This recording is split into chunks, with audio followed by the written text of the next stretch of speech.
Welcome to the United Pubcast, the Friday night pint. Big weekend ahead of Manchester United in the pursuit of top four. It is a big week in regards to top four. If news was broke about an hour ago, they've obviously our new sort of found rivalry with Newcastle United, a Newcastle United fan, and obviously potentially, in my opinion, the worst referee in the Premier League. There's a rap that he gets that he's actually the best referee in the Premier League. I fail to believe that opinion.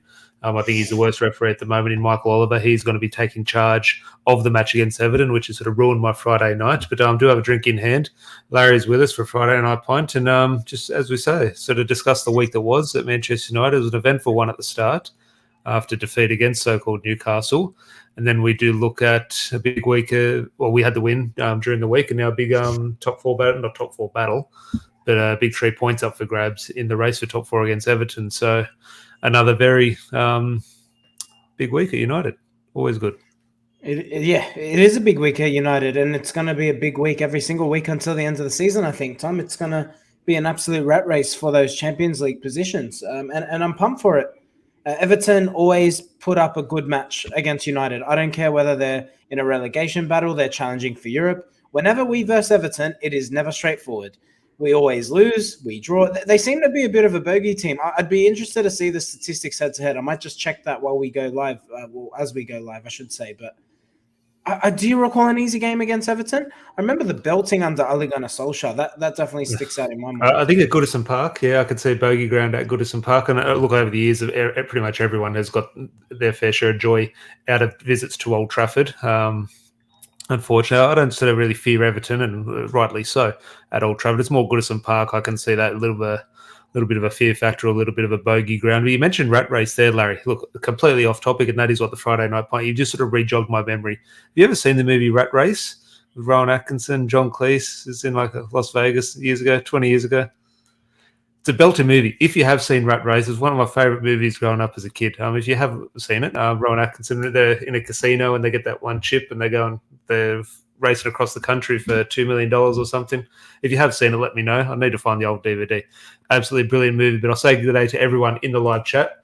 Good to see you, Rob, as always. Adam, hope Tassie's treating you well. Vin and George, good to see you, lads. Let us know if you're there tomorrow night. Obviously, the Man United Supporters Club will be at Scruffy Murphy's in Sydney, taking advantage of a 9:30 p.m. kickoff. Obviously, lunchtime kickoff in the UK is absolutely prime time viewing for us here in Sydney. So we'll be out at the pub watching that tomorrow night. Mike, good to see you as always, mate. And Vin, Rat Race was brilliant. Larry, you got to watch it. Absolutely brilliant. One of my favourite movies growing up. Probably a shit movie now looking back at it, but as a kid, absolutely fell in love with it. But what do you want to discuss first in regards to? It was a big week in terms of it was not a crisis at the start of the week after the defeat against Newcastle, but we did need to bounce back, and we did bounce back against Brentford. I wouldn't say sort of fascinating style, but it was a good, solid performance and got the job done. Now against Everton, that needs to be continued. So where do you want to start? Do you want to look ahead to Everton or anything sort of catch your eye throughout the week? Everton's boring, Tom. I don't really want to talk about Everton. Let's talk about anything else other than football. How about that? It's a Friday night pint. I'm here to. We just had our topic of football maybe towards the end, but there is people tuned in for the podcast, and obviously just seen on the title. No one wants to hear about Everton, surely. Can I tell? All right, here's one for you. I'll say Christian Eriksen. That was who I was looking forward to. I don't think he'll be available. I hope he is, but I don't think he might be on the bench. You think so? Well, Erik ten Hag's press conference is in about 20 minutes. I'm not sure if he's had it, but the quotes will be released in about 20 minutes' time. So make sure you are staying tuned, and we'll sort of dissect them as they sort of filter through on Twitter. And maybe he gives us an update of Eriksen just is flat out of the squad, or he will be involved in the squad. Maybe we'll have a clear answer quite soon. But look, in and around training for a week or two now, you'd think, look, definitely not starting. Of course, he's not starting. I think it'll be very similar starting 11 to what we did see against Brentford. Maybe obviously Malassi comes in for Luke Shaw. We'll discuss that in a little bit. But I would expect Christian Eriksen, now maybe with the evidence we have in terms of how sort of careful he has been with Anthony Martial's return, maybe Christian Eriksen might take 2 or 3 weeks, which you can fully understand. But I'd like to see him on the bench. Look, I won't lose any sleep if it's held back a week, of course. But I'd like to see him involved somewhat. I'm with you. I think he adds so much to our football team, and maybe because he's not a household name, would that be fair to say about Eriksen? I don't know if the sparkle came off him a little bit when he left Tottenham, but he's such a good player, and I don't think enough credit has gone to him for how United sit in terms of this season. I think it's worth remembering. And look, Casemiro has received a lot of the plaudits for his midfield dominance, and rightfully so. But I think United have absolutely lacked something, particularly with the ball, since Eriksen's been injured, because there is no one in our football team who is capable of progressing the ball from deep to attack fairly straightforward or without any seamless trouble the way Eriksen does. So very much looking forward to having him back. Yeah, definitely. I was at the gym earlier, and sort of when I'm at the gym, when I do a bit of a half-hour run there, I always put on like someone's highlights. I pick a player, and it might be Ronaldo from back in the day or Wayne Rooney. Today, I was looking at Christian Eriksen's highlights in terms of his start to United. It was a 15-minute compilation, and yeah, looked under the highlights. He's not putting any balls in the top corner or anything, but just the quality he does show when you compare that to Fred or McTominay. And Sabitza's been very good. Sabitzer is very high quality in what he does. Christian Eriksen is a step above. Now, obviously, Sabitza's maybe a little bit more physical in terms of the way he gets around the pitch. But yeah, I think Christian Eriksen, especially his start to the season, in terms of his introduction to life at United, it wasn't sort of smooth sailing for a lot of people, but he was almost the leading candidate, was a shining light at the sort of that bumpy road at the start of the season. But we'll get back into Manchester United things. As I said, wanted to address everyone in the live chat. So if you do have any comments or thoughts or topics, anything, throw them in there. Vin's got the first one. We did touch on this the other day, Larry. But now it's technically official. We've seen the photos, we've seen the interviews. Frank Lampard is the new Chelsea manager. I just want to throw a question to you and in the live chat. Give me the odds or a percentage of the chances of Lampard being sacked before the end of the season. Can an interim manager be sacked? Has that ever happened? Oh my goodness! No, I'm just saying because you laugh. But you think one season? That'd be something. Everyone laughs. Okay, they're not going to sack him, of course. But just see, what if they lose 4 or 5 games in a row? Like, could they? Obviously, they're not in any danger of relegation. I understand that, but he's going to keep his job. But just your latest thoughts around Lampard. It's a weird one, but I can kind of understand it. I mean, who are they going to get with such short notice left in the season? I think all you can hope for is to bring back a club. I actually wonder. Because it's Lampard, it seems they're going for the sentimental side of things.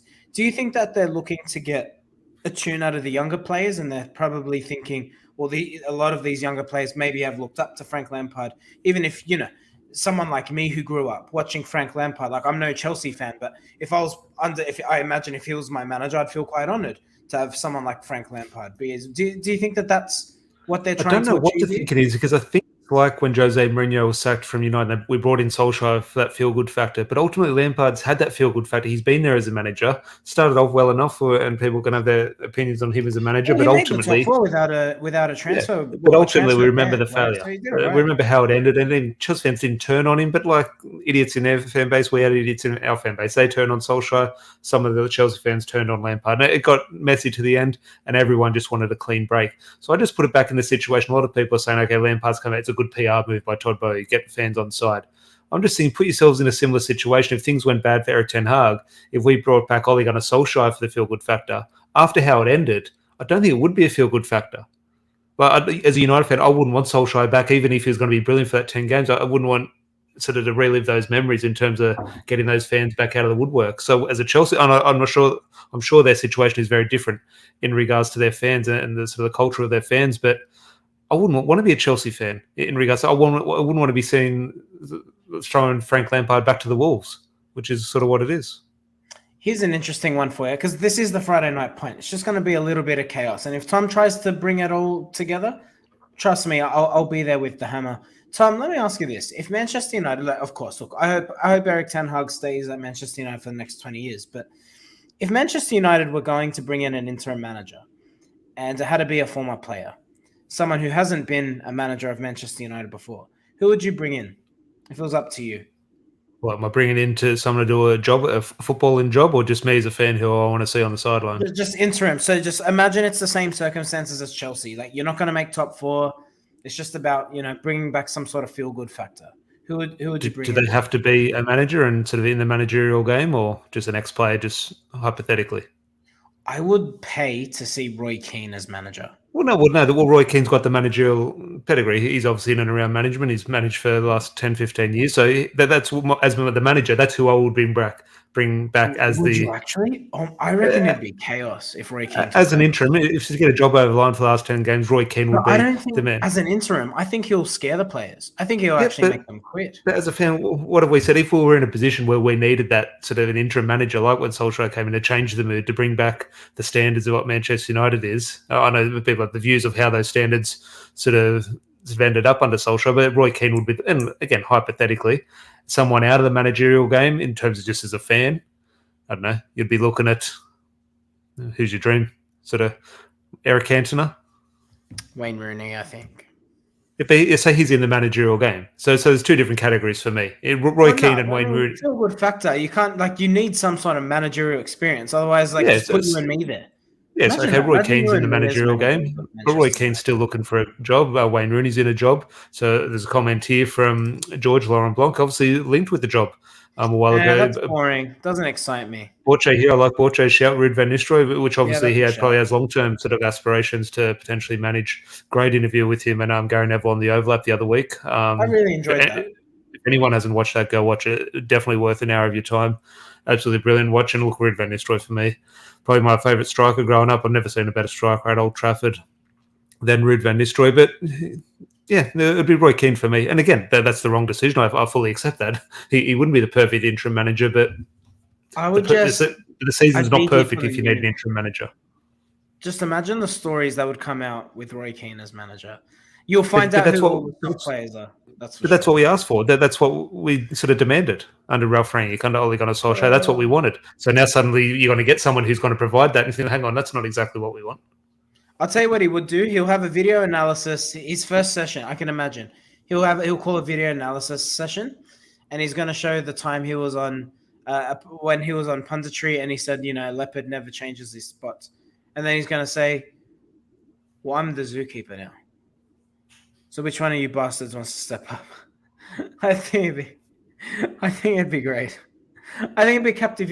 You know what? I reckon he would make Scott McTominay captain. He'll live out your prophecy dream, Tom. He'll make Scott McTominay captain because I think Roy Keane looks at Scott McTominay and he likes his no frills attitude.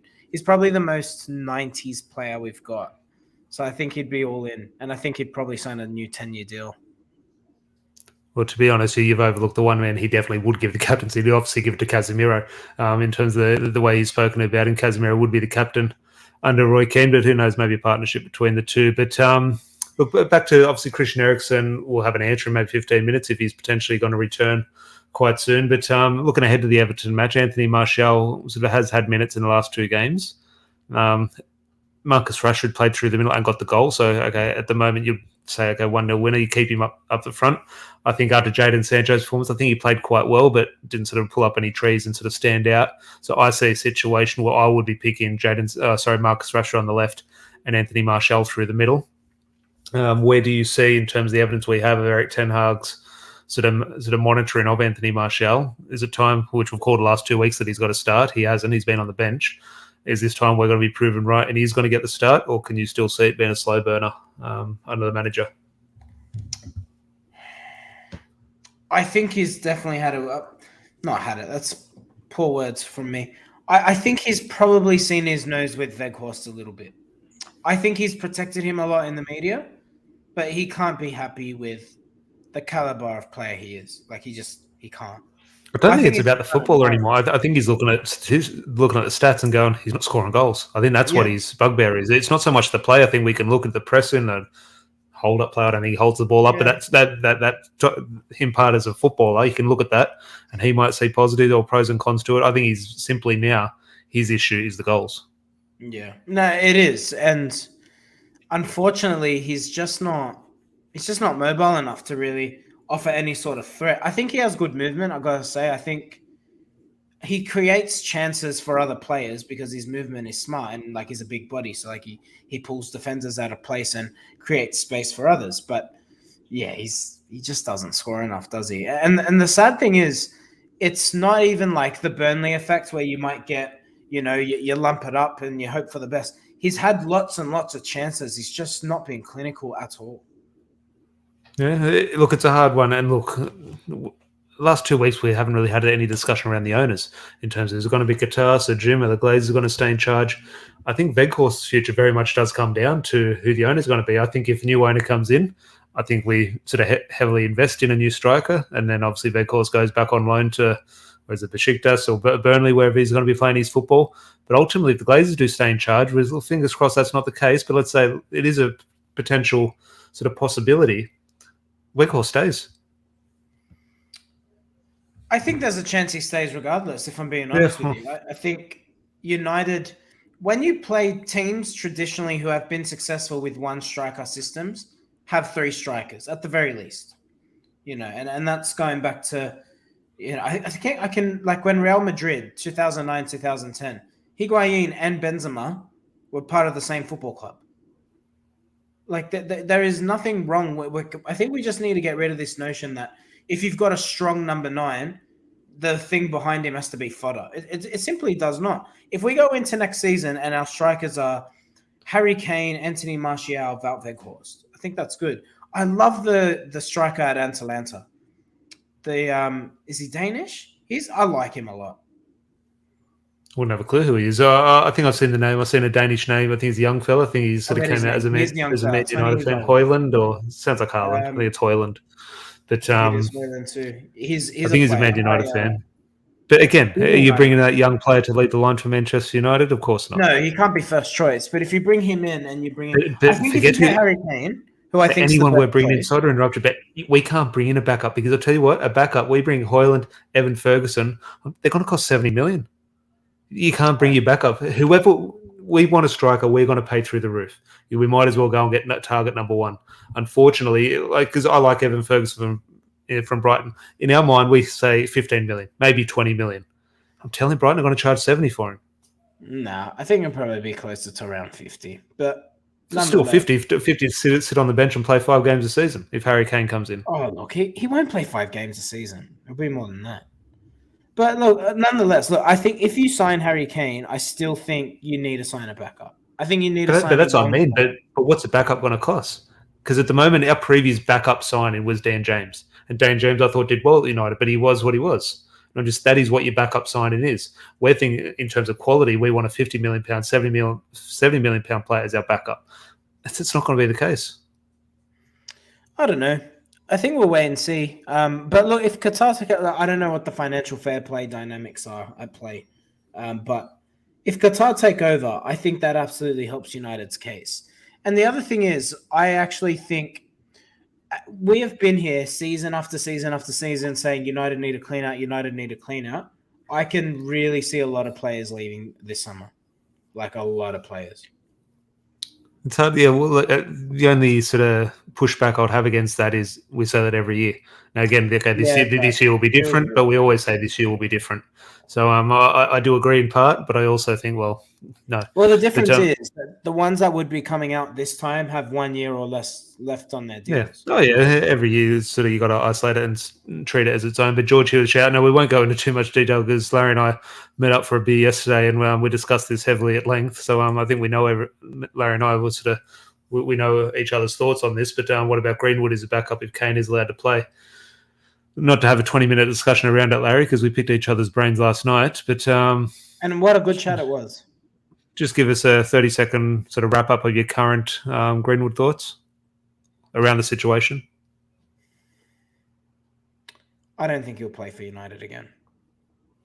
You've come round. You've come round to my idea of thinking where I just don't see a situation where it happens for Manchester United. You can argue both sides of the coin in terms of a betting man.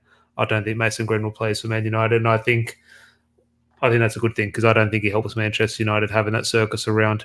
But Tad here saying money will not be a worry when the Qataris take over, spend all the money in the world. I agree. However, I think we're looking at what Manchester City, PSG, financial fair play. Well, you can't just go spend the money. Yeah. Sorry, I just want to come back to the Greenwood point. I don't think he'll play for United again. But I don't think United will sell him either. I'm actually thinking he'll end up on loan. I think because from his point of view, it was kind of like the things we discussed yesterday, Tom. And look, if anyone's interested, like I'll go on a tangent for about 2 minutes and we'll get back on track. So because of like all the legal implications and the potential of loss of future wages that Mason Greenwood could potentially sue Manchester United for, should they terminate his contracts, because of the assumption of guilt, the obviously the baggage that comes with it, etc. The only way he maintains or gives himself the best opportunity of maintaining his brands is to either play for Manchester United again or remain with the club in some capacity. If he goes out on loan, absolutely smashes it wherever he goes. Let's assume he goes to Turkey, because obviously we saw Turkish clubs come in. And interestingly enough, Manchester United rejected those transfer fees. Now, whatever you want to read into that, read into it. But if he, let's say he goes to Turkey, smashes it, scores 15 or 20 goals that season, I think there's a very realistic chance a transfer fee comes in, and I could see him going to an Italy or a Spain. I just don't think he can play in England for the short term. Maybe later. I think if he's 26, 27, 28, there's a chance for him to return to England. But I think he needs to play football away from that country to get his career going again. So I think it'll be a loan, and that will work in the interest of both club and player. You're on mute, my friend. No one can hear you. There we go. Unfortunately, everyone has to go back to listening to me now. But look, I agree with that in terms of he's going to continue his career somewhere. For his own sake, he can't be in England, especially for the short term. And I think that's. I don't want the best for Mason Greenwood after what he's done, but it's the best for him. So I think hopefully the new owners come in and sort of deal with that situation. But just a quick question here from Tad, or a statement. And I think he'll be back playing next season, in my opinion. Let him get married, have his kid, decent PR to get him back playing. Decent PR to get him back playing is, I could not disagree more, Tad, in regards to, I think it is the worst thing. And just so I want to sort of twist that question or statement towards you, Larry, and let's play a hypothetical where Qatar take over Manchester United, and everyone will have sort of lazy assumptions in maybe Qatar's view towards that sort of thing, and they'll get him back in. It doesn't matter what he's done as long as he's a good footballer. Get him in. Ultimately, I think Qatar, in regards to PR, and they'll be the masters of creating good PR around their ownership and in terms of what they want to do for the club. Number one, and now they won't have any real interest in it, but in terms of the big message, will be the women's team. They will want to be seen as being pushing this women's team. They're not going to push Mason Greenwood if they're sort of having a sort of public campaign that they're fully behind the women's team. So that is where I think if Qatar come in, who will be the favourites, it's the final nail in the coffin for Mason Greenwood. Where a lot of people think the other way, they think they'll put him straight in. I think it's curtains. I don't know. I think, to be honest, I don't think the women's team will have as big of an impact as people think. And the reason I say that is because, and that's not to dismiss the women. Like, of course they should. But just from PR from Qatar, not the actual team itself. No, I understand all of that. I actually just think, though, like, the men's team don't really interact with the women's team day to day. So, I mean, let's assume he was integrated back into Manchester United's squad. I don't really see the impact and the threat of players. Well, it's not about how the women, like, day to day sort of at work, at training, that interaction. Yeah, it's just Qatar's being associated perception with the club. It's Qatar's perception. Forget the men's team, the women's team. It's what it does for Qatar. Yeah, I don't know. It is an interesting one, and I do watch with curiosity, because the fact that Turkish clubs came in and those transfers were instantly rejected, something's off. I don't think, like, as we stand here today, I don't think Manchester United have made a decision. I think they're debating one way or the other. And I imagine part of that debate is, can we move him on? And if we can't move him on, well, what does it look like?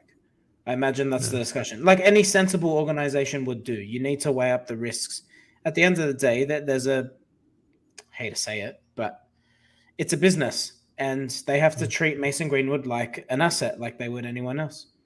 Yeah, That makes a good point. And this is kind of where, like, I'm a bit not split on it, but this is where there's inconsistencies. The person he's mentioning is right. That player has been accused by, I think, 3 or 4 different women. I'm certain he's been charged. It hasn't been charged. That's the issue. Is under investigation? Like, what is it? Again, I'm not a legal person. Don't know the legalities of what stage they're up to. I'm not sure what the final situation is, but we'll move on from Greece. We're just the last one from Tad as well here, saying Mason has only been found guilty in the court of public opinion. United have no power in the Mason situation. If they sack him, they'll be sued. Look, Larry and I had this discussion at length yesterday in regards to the legalities behind it. For me, and Larry sort of told me in terms of sort of pros and cons and reasons as to why Mason Greenwood hasn't come out. Until Mason Greenwood tells anyone that he's innocent, he's guilty, in my opinion. Now, is that right or wrong of me? I'm not sure. But tell me, if I was accused of that, I'll be telling people I'm innocent. Mason Greenwood hasn't done that. Time will tell. But look, we'll be having many of those discussions in the future. Back to the football, Larry. Chris was commenting a little bit earlier. Good to see you, mate, always. Got a nice Scotch, boys. Hope you're enjoying your Friday night. Larry, in regards to that, okay, Anthony Martial's going to start. Christian Eriksen hopefully back in the starting lineup. Troy Malacia, confident or comfortable with him playing left back? Because I think he will get the nod over Luke Shaw, who I'm guessing will be injured. Yeah, I think it will be, which is a shame. And that's the bit where I think Ten Hag's conference should be starting in about 4 minutes. Yeah, so if some quotes come through or some tweets, do throw them in the live chat for us to discuss when Erik Ten Hag gets yapping. And we'll go through that with everyone. So always keen for a bit of press conference updates.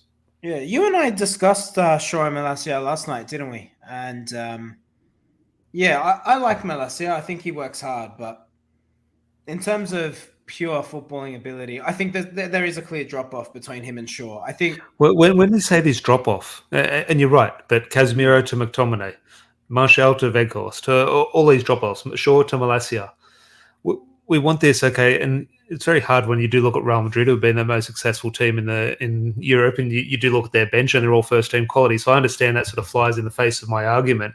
However, if we want a second Casemiro 2.0 on the bench, well, Casemiro 2.0 is not going to be happy on the bench.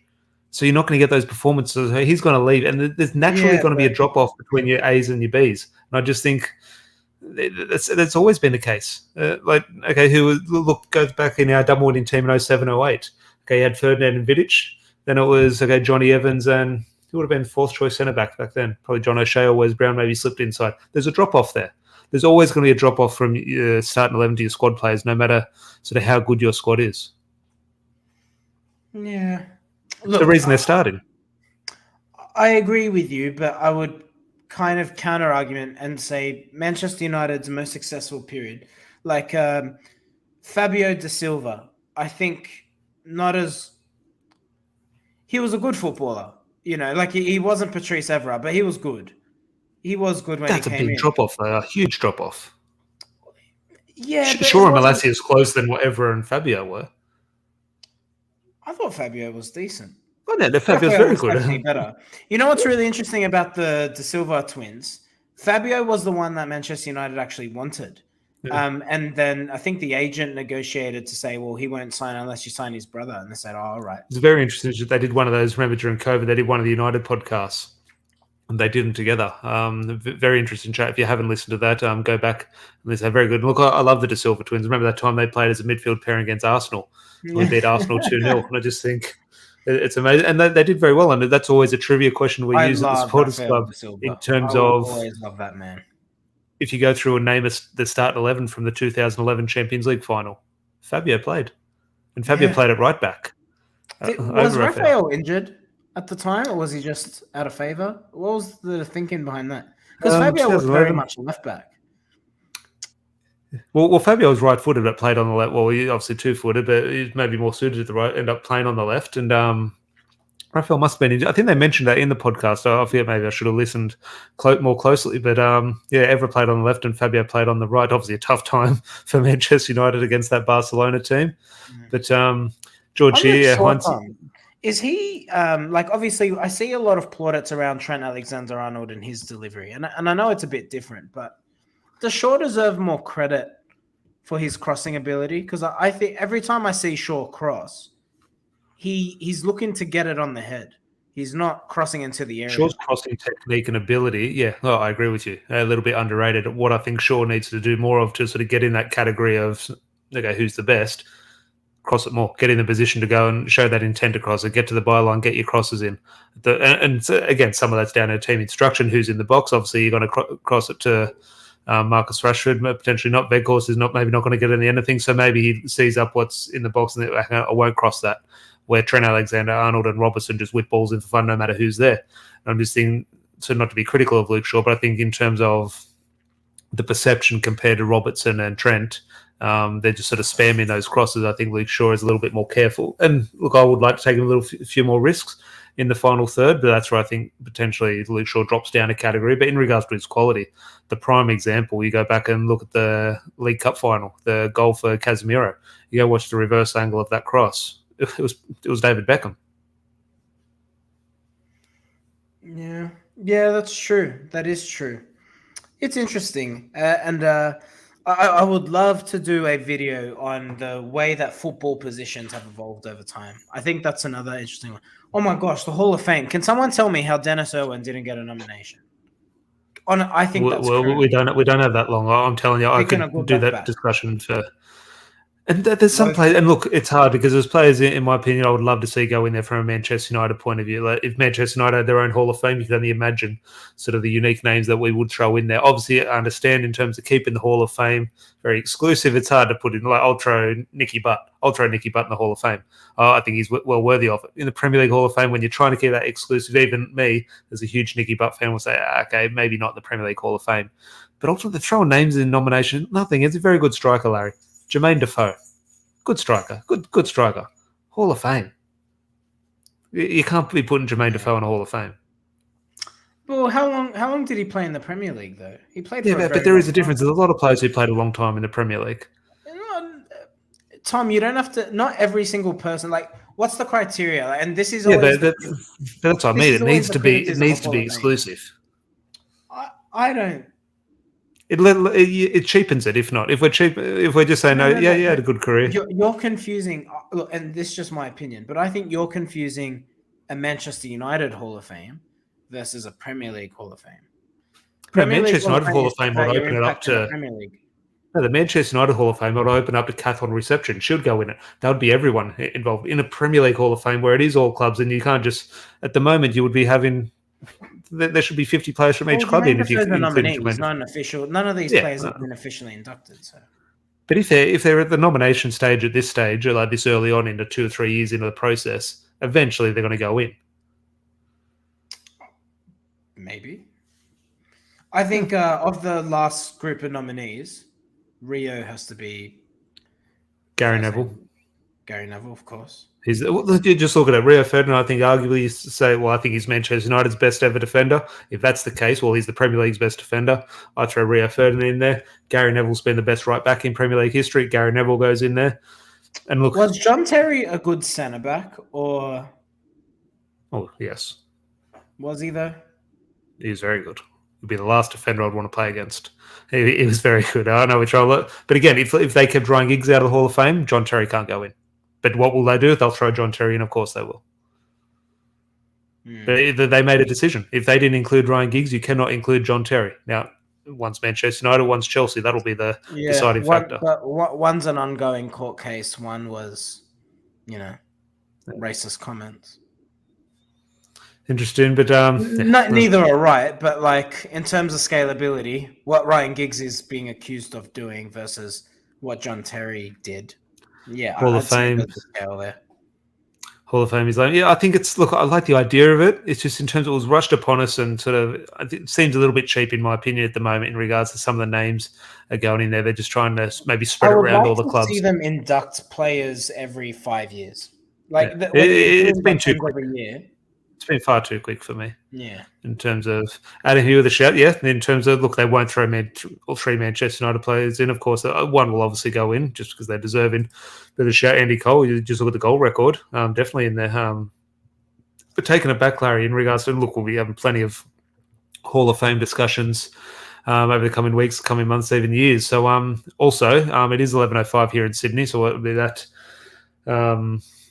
Get your comments in. If you are seeing anything from Erik ten Hag at the press conference, please do provide us with some updates and we can discuss that. Is Christian Eriksen involved? I'm not sure. Do let us know. But back into the football, Larry. Tad here. Did you both feel more fluid with Jadon Sancho instead of Weghorst playing?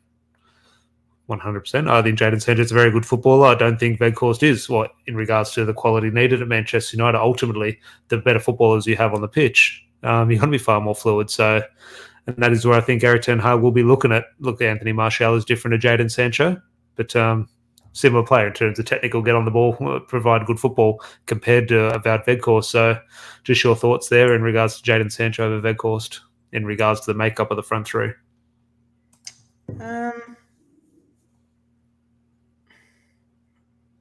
It'd be Sancho. I'm sorry. I feel bad about, like, I feel bad with regards to, criticizing Weghorst too much, but he's not a Manchester United caliber player. Like, I don't think he should be playing for Manchester United at all.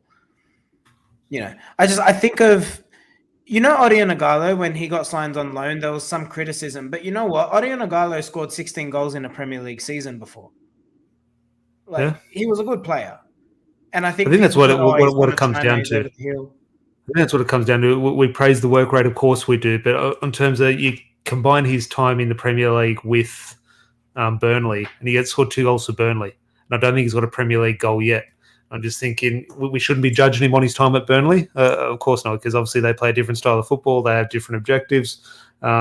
Teams approach games against Burnley different to they do Manchester United.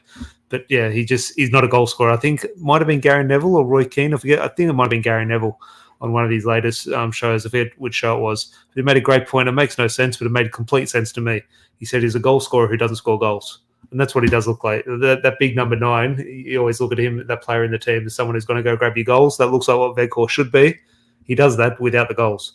And that is a problem if you're sort of trying to sort of get to that next step in your sort of team and club's progression. He's not going to be that man. But is Anthony Martial that man? We look at quality-wise, and we do agree. Is he going to be there on the weekend? Fingers crossed he is the case. Obviously, Manchester United kick off in less than 24 hours. In 24 hours, we'll know the result of the match. But it's just one of those ones where, as great as Anthony Martial can be, he signed in 2015. It's 2023, another contract for Anthony Martial, and he'll be getting a testimonial. And it still feels like we're waiting for him to turn a corner and we can rely on him, but that's simply never going to be the case. So a decision does have to be made in regards to the future, obviously of Weghorst, but ultimately Anthony Martial as well.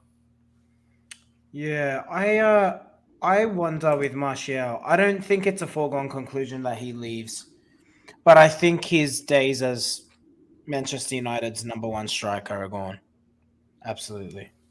Here's a shout from George in regards to starting 11 tomorrow. I think if Eriksen is in the 11, they'll play Bruno on the right and have Eriksen, McTominay and Sabitzer in.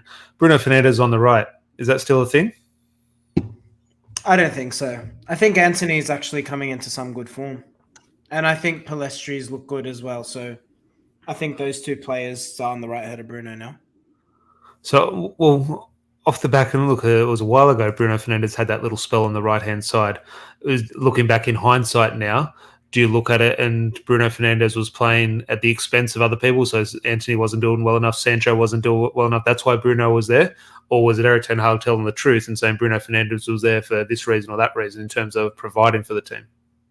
No, I think Erik Ten Hag was telling the truth. I think, when was the last time? I remember against Manchester City, he played off the right. Yeah. I can't really... There was a period of about 4 or 5 weeks he pretty much lined up on the right every time. I think it was when Weghorst first arrived. Weghorst sort of played a little bit, and that changed the system a little bit. I also think he's tried to trial Sancho there. I think there's... And Bruno's reliable, like he's not super slow, so you can throw him out wide. But he's got a wicked delivery from out wide. So if you're asking him to cross a ball or anything like that, like, he can absolutely do that job. It's interesting, Shay. I agree with you, with Tad, in regards to the starting 11 tomorrow. McTominay, Sabitzer and Bruno. It's amazing how the tide and again, it's not turned into, okay, this is the future. But a couple of weeks ago, it was all 100% Fred over McTominay. Now McTominay's worked his way back in. This cycle between McFred, when the start of the season happened, McTominay was keeping Casemiro out of the team. Fred came in and Fred was brilliant, and McTominay needed to be sold. And now McTominay's getting the sort of team selection ahead of Fred. So, look, I'm sure we'll do a huge podcast dissecting the stats of these 2 players at the end of the season and who's more likely to go. But it is interesting. Everyone was Fred a couple of weeks ago. Now it's McTominay partner in Sabitzer. I don't know if that's because Casemiro's out and he's maybe more of a sort of natural, not a natural replacement, but Erik Ten Hag sort of first choice replacement for Casemiro. But is this the last game of Casemiro's suspension? Yes, it is. So he'll be back. I think our next game after this is probably Sevilla. Is Sevilla next week, or do we have another Premier League game? I think it is Sevilla next week. I'm going to have a quick look. If we look up, Ted here, yeah, McTominay was back to his early season form last time out, more of that. Yeah, look, that's the thing. While he was good, Yeah, it as is a huge Sevilla. fan of McTominay for me, he needs to back that up. He needs to perform well again. So fingers crossed he can get that done. And Tobias here, have we tried Garnacho on the right wing? I would like, look, he's injured at the moment, so he won't be playing. We haven't really seen him on the right, but I always call for it, Larry. I think he's one player who I really like. I do see future for him. I don't see, and this is the furthest thing from being critical, I don't see him being Mbappe or Ronaldo, which a lot of people think he's going to be the superstar. I don't see a superstar in Garnacho. I see a very good player.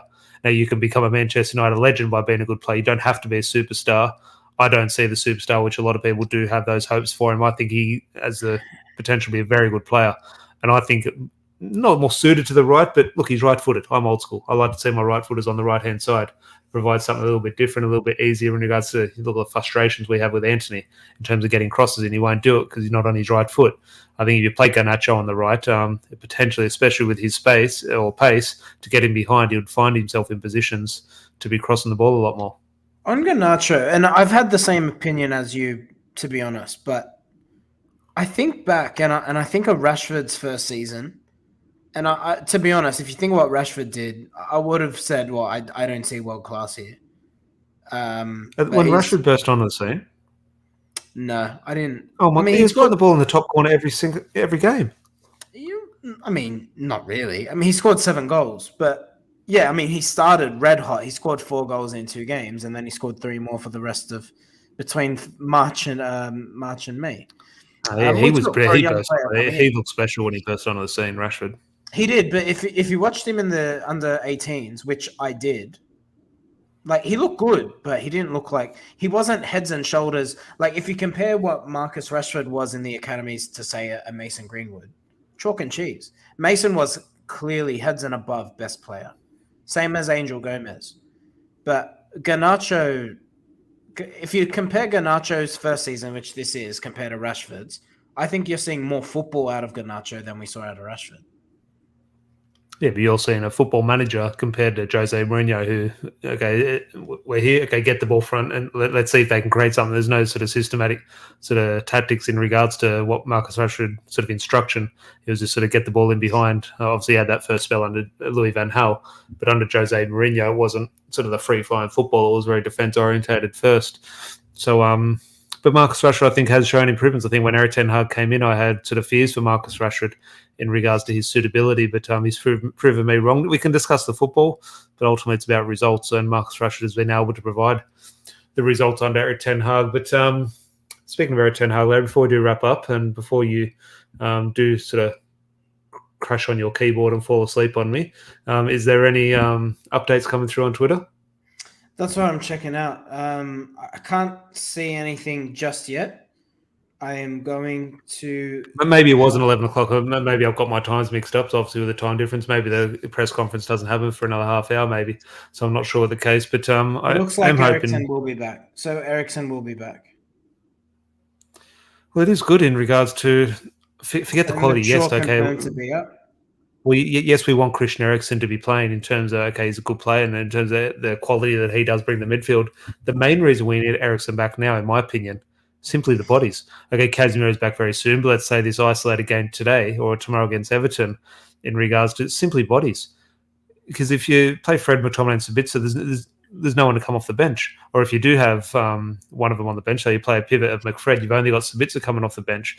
And simply when your team has 5 potential substitutions, or your opponent has 5 substitutions, you need those extra options in case the game requires a change. So simply from the body's point of view, especially in midfield, you need all the options you can get because we just simply haven't had them, regardless of quality, whether quality's there or not. We just have no one to spare. When Casemiro is out, it leaves a hole in our team, mainly numbers-wise. Yeah, absolutely. I'm pumped to have Eriksen back. I think, like we mentioned earlier, just the level of footballer he is. Where do you think he can go? Obviously, through what he achieves at Manchester United, that will dictate a lot of things. But let's say Manchester United continue on an upward trajectory and do well over the next 2 or 3 years, and let's say Christian Eriksen does well over the next 2 or 3 years. Where could his sort of football story / legacy sort of rocket to in regards to the unfortunate scenes that happened in the Euros, it's some story. I'm thinking what we're sort of overlooked it a little bit. And I think sometimes you need to pinch yourself and sort of look back at actually what happened and what he's been through and to where he is now. I think when he retires, if he potentially achieves something at Manchester United, we could be looking at sort of one of the great footballing stories. Yeah, absolutely. I think he's got the potential to go down as a cult hero. Because just like you said, like what he came back from, like he was. Didn't they say like he was clinically dead? It's one of the things when you go into cardiac arrest in terms of when the heart stops beating. Okay, technically dead. Now there are without me being a doctor, okay, that can be sort of brought back. But yeah, we can sort of, and he'll be the first to say, yeah, technically, okay, I died on the pitch. Okay, he was brought back to life, thank God, by the sort of wonderful sort of work by the paramedics on site and the doctors when he got to hospital. But I'm just thinking when he does, I don't know, write a book or something, he would be. I just think in regards to other players that unfortunately there's been. Who was the case at Tottenham? No, sorry, Bolton Wanderers. He used to play for Arsenal. Oh, Fabrice Muamba. Fabrice Muamba was Bolton happened at White Hart Lane, and I was very lucky that there was a heart specialist, I think, in the front row as a Tottenham fan who saw what was happening and said, "Okay, now this is not injury, this is something serious," and he jumped on the pitch. And little things like that. So Fabrice, he had to retire. He didn't come back to play football at that level. But has continued in the game in terms of he actually chose role. not to. He's got an interesting story for Fabrice Muamba. He chose to stop playing because he just thought it wasn't worth the risk. And I think it might have been Stephen Howson because I know it might have been Stephen Howson. He actually mentioned because he knows Fabrice, and he mentioned that this is third party translating here, but Fabrice Muamba was actually quite surprised that Eriksen decided to keep on playing. I have that fear of Christian Eriksen, and I shouldn't because he's shown great sort of fitness and great professionalism to get back into shape he is. And maybe it's sort of I should have more confidence in him, but maybe just the cynic or pessimist in me. I'm quite worried every time you get to the 80th, 90th minute. You think, oh, geez, is he feeling okay? Sort of thing. Because he's obviously not the most physical player and getting up and down. So when he's sort of breathing heavy, you think, God, what's going to happen here? And it's obviously you don't want to sort of think the worst, but I think everyone sort of played out there. What if it happened at Old Trafford? What would it look like if a player as sad as it was in a Danish shirt or a Bolton shirt? If it happens to a Manchester United player, it's almost wrongly so. It'd be an even bigger story. It'd be a different story if that happened to a Manchester United player. And I just think that is where he takes huge credit, but I go back to not just Christian Eriksen to wrap up. Not just Christian Eriksen takes huge credit, which obviously he's the man who does need to take it, but Manchester United and Brentford as well. Brentford took that risk on him, got him back, but obviously Manchester United give him a full-time contract. I think Manchester United deserve huge credit in regards to sort of facilitating his return to professional football.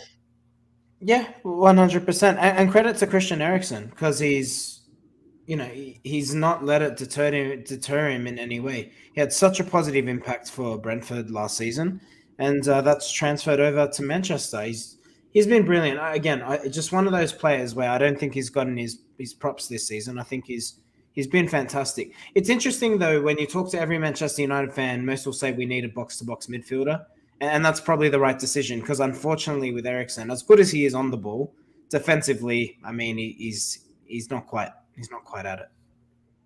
Yeah, he's one of those players, I think. Unless you're Casemiro, unless you're the best player in the world, we're always going to sort of pick flaws. And you go back to when Christian Eriksen signed, I think unanimous amongst the fan base, okay, he's Bruno's backup. He's been anything but Bruno Fernandes's backup in regards to the minutes and in terms of where he's been used. So Christian Eriksen has proved a lot of us wrong, and Erik ten Hag completely right. And fingers crossed we do see him back on the pitch in 24 hours' time against Everton, hopefully off the bench, a nice smooth recovery. And Anthony Martial does get that start. But more importantly than any individuals, it's 3 points for the team in red. But if you are in Sydney, the Man United Supporters Club will be at Scruffy Murphy's in Sydney, 9:30 p.m. kickoff. Come along, have a beer and watch United. Far better watching United in person. And then I'm watching at home and sort of typing in a Twitter throughout the match. Come and have a beer with us. And Larry, pleasure always chatting to you on a Friday night. Pleasure, mate. Thank you. Thank you to all those who tuned in as well. Thank you. And Larry is going to go have a nice little beauty sleep, and I'll chat to him in the morning. I'm ready. I'm primed and ready. All right, chat to you then. Hope everyone enjoyed that. Please do leave a like on the video. Very much appreciated. And we'll chat to you post-match against Everton. Until then, have a good one. Cheers. Cheers.